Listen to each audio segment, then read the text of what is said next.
Hello and welcome again to Cafetography.co.uk. Today we'll be comparing two of the most important, popular and expensive of Canon's professional lenses, the 24-70mm f2.8 USML and the newly updated version of the same lens, the 24-70mm f2.8 USML Mark II.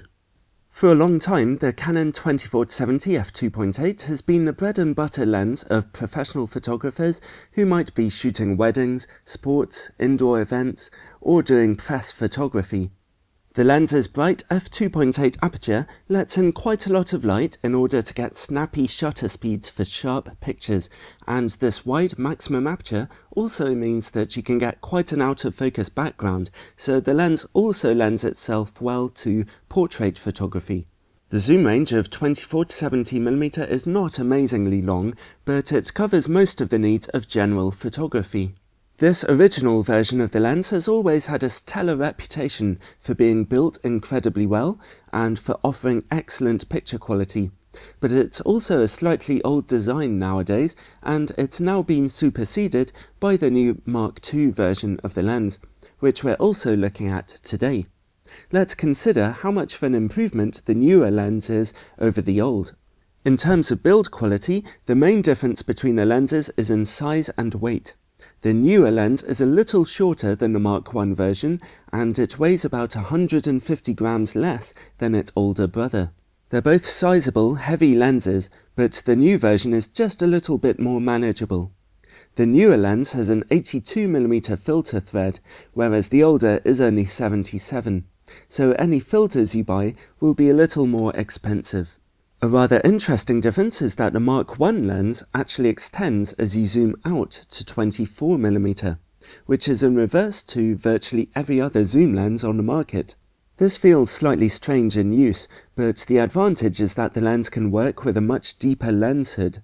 The lens hood on a newer lens is much smaller, and while that means it can fit into your camera bag more easily, it's also much less efficient. The zoom and focus rings on both lenses are very smooth, although our copy of the Mark II lens seemed to have a slightly stiff zoom ring. The copy of our Mark I lens was smoother, but it's also been used a lot more, so perhaps our new Mark II lens just needs a little wearing in. Both lenses can focus very quickly and quietly, although not as silently as Canon's new STM lenses. It seems that the newer lens is very slightly faster than the older one, but in fairness, the older lens can focus slightly closer than the newer one, so it has more range to cover. There's nothing particularly in it. Both lenses focus very accurately indeed.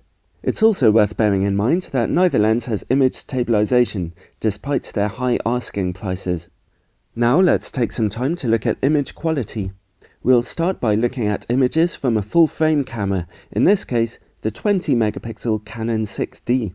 We've turned on peripheral illumination and chromatic aberration correction for the purposes of these tests.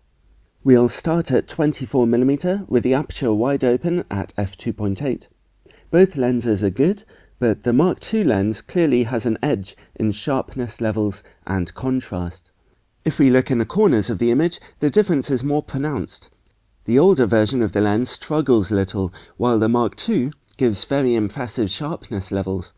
When stopped down to f4, both lenses are even sharper, but the edge remains with the newer lens, and even in the middle of the image, both lenses are sharp, but the Mark II's contrast is much more punchy.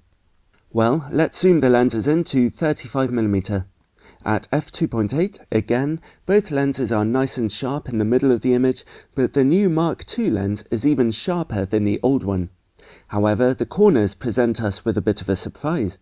The sharpness levels are actually a little better in the corners of the older lens. It's the same situation when you stop the lenses down to f4. However, when we look back into the middle of the image, the Mark II version of the lens pulls back into the lead, with slightly better sharpness and contrast. So at 35mm, the older lens is giving evenly good picture quality across the whole frame, whereas the new lens is excellent in the middle of the image, but slightly weak in the corners. Finally, zooming all the way into 70mm, we see a similar situation. In the middle of the image we see plenty of sharpness from both lenses, but the newer lens definitely carries the edge, showing up more detail. This time, both lenses perform about as well as each other in the corners of the image, both of them being just a little softer. Stop down to f4 and both lenses improve just a little in the corners, but once again, in the middle of the image, the new lens still has a little bit of an edge over the old. So we can say that both lenses are nice and sharp and suitable for professional work of all degrees. However, the new Mark II lens is clearly sharper in the middle of your images, with much better contrast than the older lens. It's a significant difference that many professional photographers will wish to take advantage of. Now, not many people will be using these lenses on an APS-C camera, as most people buying them will be able to afford Canon's expensive full-frame cameras. But we also decided to quickly test them both on our smaller sensor APS-C camera, Canon's new 20 megapixel 70D. Again, peripheral illumination and chromatic aberration correction were both turned on for this test. At 24mm and with the aperture wide open at f2.8, we are seeing exactly what we saw on a full-frame camera. The newer lens shows considerably more sharpness and contrast in the middle of the image, and the corners are also a little sharper with the newer lens. Stopped down to f4, both lenses are slightly sharper in the corners, but the new lens still carries its advantage, and even when you look in the middle of the image, this advantage remains. At 35mm, again, it's the same situation as we saw on full frame. With the aperture wide open at f2.8, the middle of the image in the new lens is much sharper and clearer, but surprisingly, the older lens has a slight advantage in the corners of the image. When they're stopped down to f4, it's the same situation in the corners, although again, the new lens remains sharper in the middle of the image. Interesting. If we zoom into 70mm, then we can see that at f2.8, the older lens is actually slightly soft in the middle of the image, whereas the new lens is decently sharp. The lenses are more comparable in the corners, although the new lens remains slightly sharper than the old. At f4, both lenses are slightly sharper in the corners, but the middle of the image is still owned by the Mark II lens. Overall, the Mark II lens is a far greater performer on APS-C cameras, leaving the older 24-70 lens quite far behind. So let's look at distortion and vignetting. They're only really an issue on full-frame cameras, so let's see how they both perform. Both lenses have a remarkably similar characteristic. They have moderate barrel distortion at 24mm, as you can see in the slightly curved lines in this picture. They also have about the same darkness in the corners when your aperture is wide open. Stop both lenses down to f4 and the corners brighten up a lot, although you can also use peripheral illumination on your camera to get the same effect. Zoomed into 35mm, both lenses straighten out a lot, and at 70mm we see moderate pincushion distortion, which is often noticeable in your pictures. The new Mark II lens seems to cope with vignetting very slightly better, with very slightly brighter corners. But it's an equally average performance from both lenses. As you can see in these pictures, the older L lens can focus in a little closer than the newer lens does. But if you look closely, you can see that the new lens is actually much sharper at those close distances.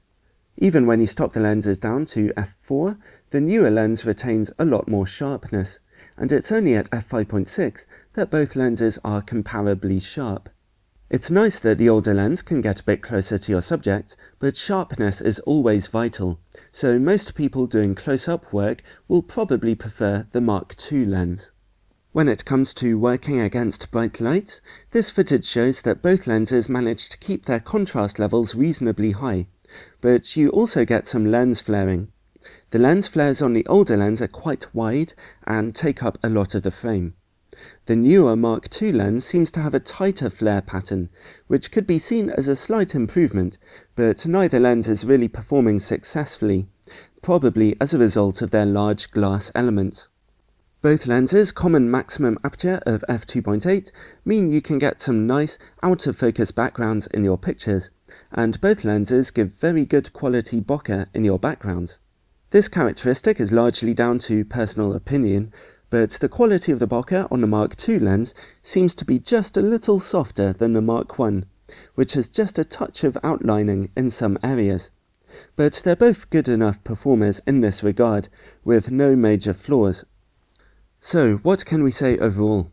These lenses are a joy to use, but Canon's Mark II version of the lens, while being similar in many respects to its older brother, is simply a much sharper lens, which also brings much better contrast levels to the table. It's also a little smaller and lighter than the Mark I lens. The only disadvantage of the newer lens is its prohibitively high cost. It's a very, very expensive piece of kit, especially for one which lacks image stabilization. Undoubtedly, the older lens still has a lot of fight left in it, especially if you're using a full-frame camera, and nowadays it would certainly represent better value for money than its replacement. But the extra resolving power of the new lens is seriously impressive, and could make a big difference for crucial pictures. Professional photographers should get their credit cards ready for a serious hit.